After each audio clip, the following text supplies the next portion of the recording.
Hi, this is Jonathan Lopez, President of Platinum Wealth Management, Inc., a registered investment advisor in the state of California. And this video is going out to Arcimoto and their board. Individually, as a firm, and our clients are owners of Arcimoto stock, symbol FUV. And we wanted to send this note out to the senior management. We have some thoughts on how we can strengthen our investment. So the first point I just want to make three quick points. I think Arcimoto is a great company. I think they have a great product. The three-wheel electric vehicle, I think it serves an amazing need. I think the time is right for an electric vehicle, and the things that you have said about it, that 85% of car trips are with one person, and so why not have it in a little vehicle like yours? And a huge percentage of them are short jaunts, and so the fact that you have this highway legal vehicle, it gets goes up to 80 miles an hour. I mean, it would be perfect. And I think, I love that video you did in front of a Starbucks.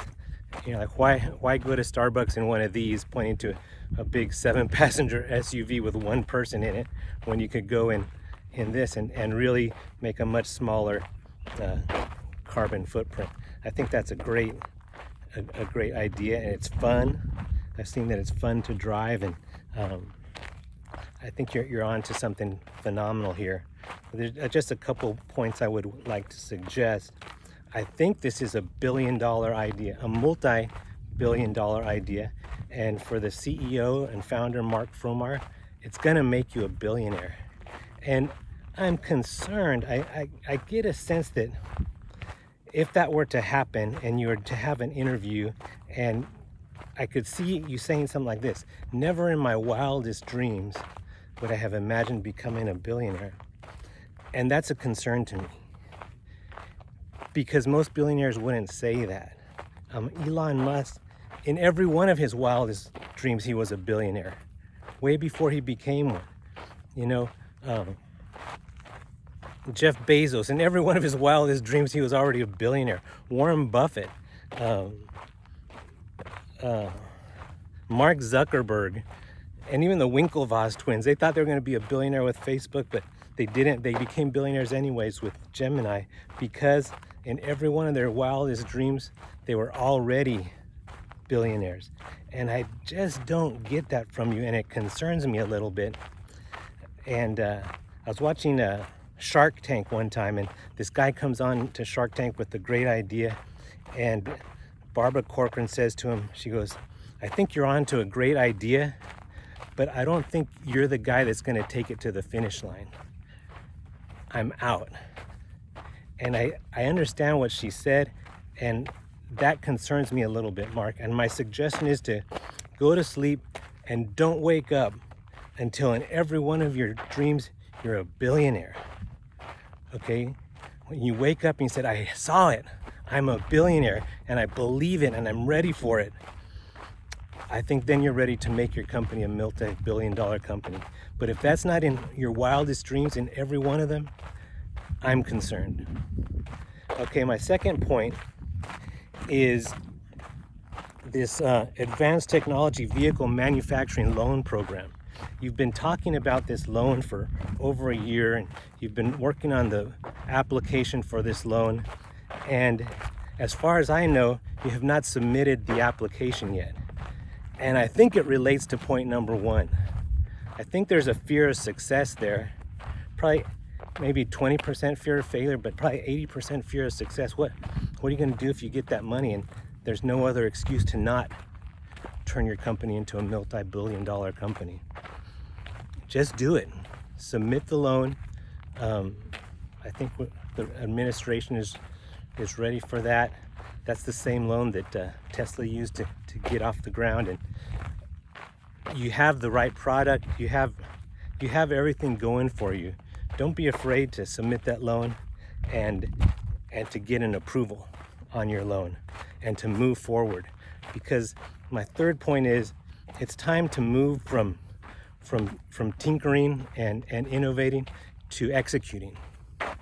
Okay, I'm concerned that you have too many great ideas, right? The rapid responder and the deliberator and the FUV and the cameo and the cabrio, and I'm sure you're coming up with a bunch more as we speak, and that's great. And I think I get the sense that you're more of a tinkerer than an executor, and if that's the right word.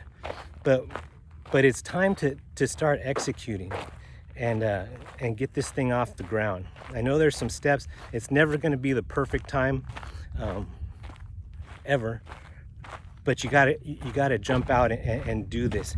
And when you do, I believe you should focus on one thing. You're spread out on too many ideas. There's a book that I would encourage you to read. It's called Crossing the Chasm. And golly, on your board, this goes out to you. I imagine you may have read the book, because I've heard you talk about the book, The Innovator's Dilemma, which is almost a sister book to this one. And it talks about how a company will cross the chasm from that early innovative buyer, the visionary buyer, and then cross the chasm over into the mass market, the early majority and the late majority. And it gives a great analogy in the book, and it talks about the perils of how to cross over from that one small market into the big market. And the analogy it gives is the analogy of D-Day. And it says that Europe was being lost to Hitler in World War II, and the Allied strategy was to, on one day, focus all their effort on one beach in Normandy on D-Day and establish a beachhead, and from there to conquer Europe. And they were able to do it because they were laser focused on that one beach on that one day, and they put all their effort on that one thing. And he says that is the strategy for crossing the chasm. And it's a great book, and it talks about point by point how to do it. It's really a marketing strategy book, and I think that would help you, rather, because you're spread out with these too many different ideas and too many different markets. And to say, if we could just have 1% of any one of these markets, that's a recipe for failure. And you got to find one market, as it says in the book, that you could have domination in that market, 80% market share. And so it talks about how to pick that market. And I believe that the best market for you would be that rapid responder market. I believe if you went after that one market exclusively, made that your beachhead, and owned that market like a chicken in every pot, put a rapid responder in every fire station across the country, or at least 80% of them. That's a market that is bite-sized. It's big enough for you to, instead of spending 10% of your marketing budget on that one segment, spend 90 or 100% on that, and you would have. I think it's a great market for several reasons. Number one, they all meet in one place. There's probably a convention where the people that buy for the fire department go once or twice a year, and just own that thing. Go in there, get the biggest tent on the best corner, and go after that market exclusively. It's a great market because they have money that they need to spend. They're not super price sensitive. They like the shiniest, newest thing. And another thing about firemen, imagine if you did have a rapid responder at a fire department, and it shows up and it saves somebody's life, because that's what firemen do. Firemen are the closest thing to a real life superhero that we have. They save our grandma, they deliver our babies, and they get our cat out of the tree, right? They run into burning buildings. And imagine if they were doing that on a rapid responder, a sexy fire engine red rapid responder. And by the way, who would be driving that rapid responder? A fireman. Did you know that the fireman calendar sells more than the Victoria's Secret calendar? And you could have them as your spokesman. You know, the first rule in marketing is sex sells. I mean, those are the sexiest guys out there. Firemen, real life superheroes, saving lives on your rapid responder. What a marketing tool. Everybody's gonna want one. They're gonna say, yeah, the fireman, that sexy fireman showed up and he saved my house or my mom or my baby or my cat, and he was on a rapid responder. Everybody's gonna want one. How sexy is that? Yeah, I know you guys got Mark Wahlberg, Marky Mark, right? The Calvin Klein model. He's pretty sexy, but I don't think he could compete. Even Mark Wahlberg can compete against every fireman in America as far as sexiness quotient, okay? So I think that would be a great market to start in, to dominate. The other thing is, you already know they want them, and guess what happens? You get one fire department, and now the fire department in the town next door not only wants it, he needs it. How could he be outcooled by the fire department across on the town next door?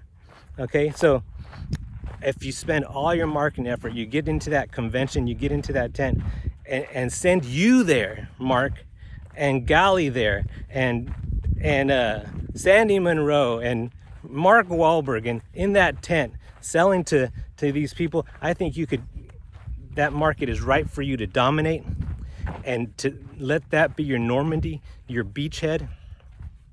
And a word to you, Golly, I think you could be a big help or a big hindrance. You're an idea guy, you're an innovator, and I'm sure you're thinking of a million different ways that the Arcimoto could be used in a million different applications, but that's not helping at this point. And I think you have the experience of laser focusing, because when you set out to conquer the world, you didn't go after the whole world. You said, I'm just going to conquer social media.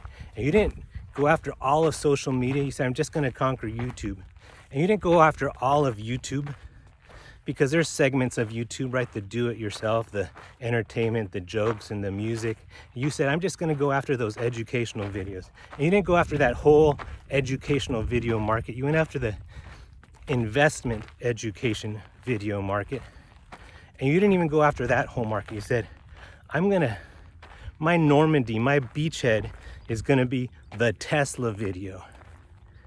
And you owned that market and you dominated it. And that was your Normandy, that was your beachhead.